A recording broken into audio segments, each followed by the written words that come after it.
ಕನ್ನಡ ಮಾತನಾಡಿ ಅಂತ ಅಂತಿದ್ದಕ್ಕೆ ಕಿರಿಕ್ ತೆಗೆದು ಮಾರಣಾಂತಿಕವಾಗಿ ಹಲ್ಲೆ ನಡೆಸಿರುವಂತಹ ಆರೋಪ ಮೂವರ ಮೇಲೆ ಕೇಳಿಬಂದಿದೆ.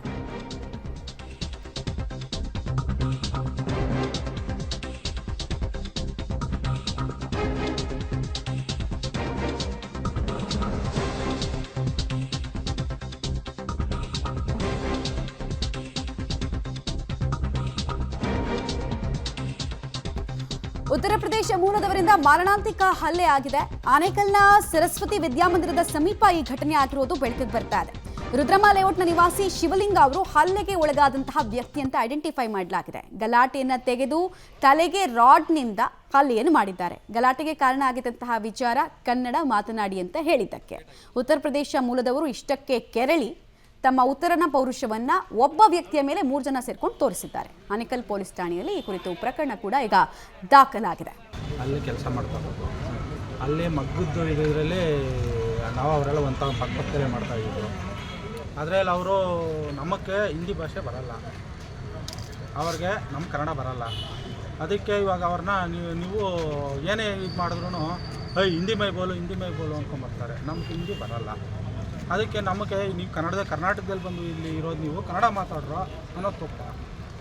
ಆ ಮಾತಕ್ಕೆ ಇಷ್ಟು ಬಂದು ಅವ್ರು ಆವಾಗಿಂದ ಇದು ಮಾಡ್ಕೊಂಬಂದು ಇವತ್ತು ಸ್ಕೆಚ್ ಹಾಕಿ ಇಷ್ಟ ಆಗಿ ಹೊಡೆದಿದ್ದು. ಎಷ್ಟು ದಿನದಿಂದ ಗಲಾಟೆ ನಡೀತಿತ್ತು ನಿಮಗೆ? ಇದು ಒಂದು ವಾರದಿಂದ ಇದು ಮಾಡ್ತಾಯಿದ್ರು. ಆದರೂ ಅವ್ರಿಗೆ ಈ ಲೋಕಲ್ ಅನ್ನೋರು ಇರಬಾರ್ದು, ಅಂದರೆ ಅವ್ರ ಭಾಷೆಯಲ್ಲಿ ಅವರು ಬೈತಾ ಇರ್ತಾರೆ, ನಮ್ಗೆ ಅರ್ಥ ಆಗಲ್ಲ. ಇವತ್ತು ಗಲಾಟೆ ಹೆಂಗೆ ಶುರು ಆಯಿತು? ಇವತ್ತು ಕರೆಂಟ್ ಹೋಗಿತ್ತು, ಹೋಗಿ ನಾನು ಆಚೆ ಒಳಗಡೆ ಬಂದೆ. ಕಾಲ ಅಡ್ಡ ಇದು ಮಾಡಿದ್ರು. ಸರಿ ಕಾಲ ಅಡ್ಡ ಕೊಡ್ತೀಯ ಅಂತಂದ್ಬಿಟ್ಟು ನಾನು ಸುಮ್ಮನೆ ಹಿಂಗೆ ತಳ್ಳಿದ ತಕ್ಷಣ ಮೂವರು ಬಂದು ಅಟ್ಯಾಕ್ ಮಾಡಿ ಏನೇನು ಹೊಡೆದ್ರು? ಮತ್ತು ರಾಡು ಲಾಳಿ ಎಲ್ಲೆಲ್ಲಿ ಲೇಟ್ ಆಗಿದೆ? ಇಲ್ಲಿ ಇನ್ನೂ ತುಂಬ ಇದಾಗಿದೆ. ಈ ಇಂಜೆಕ್ಷನ್ ಕೊಟ್ಟಿರೋದ್ರಿಂದ ಏನು ಒಂಥರ ಆಗುತ್ತೆ, ಏನು ಮಾಡೋಕ್ಕಾಗ್ತದೆ. ಇನ್ನು ಎಲ್ಲೇ ಲೇಟ್ ಆಗಿದೆ ಅನ್ನೋದು.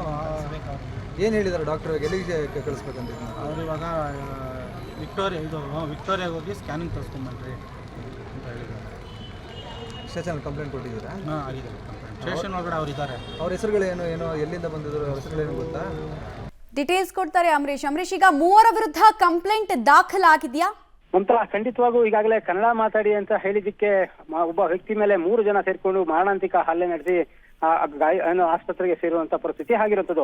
ಅಂದ್ರೆ ಪ್ರಮುಖವಾಗಿ ಆನೇಕಲ್ ಪಟ್ಟಣದ ಸರಸ್ವತಿ ವಿದ್ಯಾಮಂದಿರ ಬಳಿ ಇರುವಂತಹ ಒಂದು ಮಗ್ಗದ ಅಂದ್ರೆ ನೇಕಾರರ ಮನೆಯಲ್ಲಿ ಕೆಲಸ ಮಾಡ್ಕೊಂಡಿರ್ತಾರೆ. ಇವರು ಸಹ ಉತ್ತರ ಪ್ರದೇಶ ಮತ್ತು ಕಾಶಿಯಿಂದ ಬಂದು 3 ಜನ ಅಲ್ಲೇ ಕೆಲಸ ಮಾಡ್ಕೊಂಡಿರ್ತಾರೆ. ಅಂದ್ರೆ ಎಲ್ಲ ಒಂದ್ ಕಡೆಗೆ ಕಳೆದ 2-3 ಸಲಿನೂ ಸಹ ಇದೇ ವಿಚಾರಕ್ಕೆ ಗಲಾಟೆ ಆಗಿತ್ತು ಅಂತೇಳಿ ಈಗ ಹೇಳ್ತಾರಂಥದ್ದು. ಅಂದ್ರೆ ಶಿವಲಿಂಗೂನು ಸಹ ಅಲ್ಲೇ ಕೆಲಸ ಮಾಡ್ತಿದ್ದ. ಹಾಗಾಗಿ ಏನು ಹಿಂದಿ ಭಾಷೆಯಲ್ಲಿ ಮಾತಾಡು ಅಂತೇಳಿ ಅವ್ರು ಗಲಾಟೆ ಮಾಡ್ತಿದ್ರು. ಆದ್ರೆ ನನಗೆ ಹಿಂದಿ ಬರಲ್ಲ, ಕನ್ನಡದಲ್ಲೇ ನೀವು ಮಾತಾಡಿ ಅಂತೇಳಿ ಶಿವಲಿಂಗು ಪ್ರಶ್ನೆ ಮಾಡಿದ್ದಕ್ಕೆ ಆತನಿಗೆ ರಾಡ್ ತೆಗೆದು ಹೊಡೆದಿದ್ದಾರೆ. ಆ ಮೂವರಲ್ಲೂ ಸಹ ಈಗ ಆನೇಕಲ್ ಪೊಲೀಸ್ ಠಾಣೆಯಲ್ಲಿ ದೂರು ದಾಖಲಾಗಿದೆ ಮತ್ತು ಶಿವಲಿಂಗು ಆನೇಕಲ್ ಸರ್ಕಾರಿ ಆಸ್ಪತ್ರೆಯಲ್ಲಿ ಚಿಕಿತ್ಸೆ ಪಡೆದು ಈಗ ಏನು ಆನೇಕಲ್ ಪೊಲೀಸ್ ಠಾಣೆ ಪ್ರಕರಣವನ್ನು ಸಹ ದಾಖಲು ಮಾಡಿದ್ದಾನೆ. ಇದಕ್ಕೆ ಅಂದ್ರೆ ಮುಖ್ಯ ಕಾರಣ ಕನ್ನಡ ಮಾತಾಡಿ ಅನ್ನೋ ಮಾತನ್ನ ಹೇಳಿದಕ್ಕೆ ಪದೇ ಗಲಾಟೆ ಮಾಡ್ತಿದ್ರು ಅಂತೇಳಿ ಶಿವಲಿಂಗು ಒಂದು ಆರೋಪವನ್ನು ಮಾಡ್ತಾ ಇದ್ದಾನೆ. ಹಾಗಾಗಿ ಈಗ ಆನೇಕಲ್ ಪೊಲೀಸ್ ಠಾಣೆಯಲ್ಲಿ ಪ್ರಕರಣ ದಾಖಲು ಮಾಡಿಕೊಂಡು ಪೊಲೀಸರು ತನಿಖೆಯನ್ನ ಮುಂದುವರಿಸಿರುವಂತದ್ದು. ಮಮತಾ, ಆಲ್ ರೈಟ್, ಧನ್ಯವಾದ ಅಮರೀಶ್ ತಮ್ಮೆಲ್ಲ ಮಾಹಿತಿಗಾಗಿ.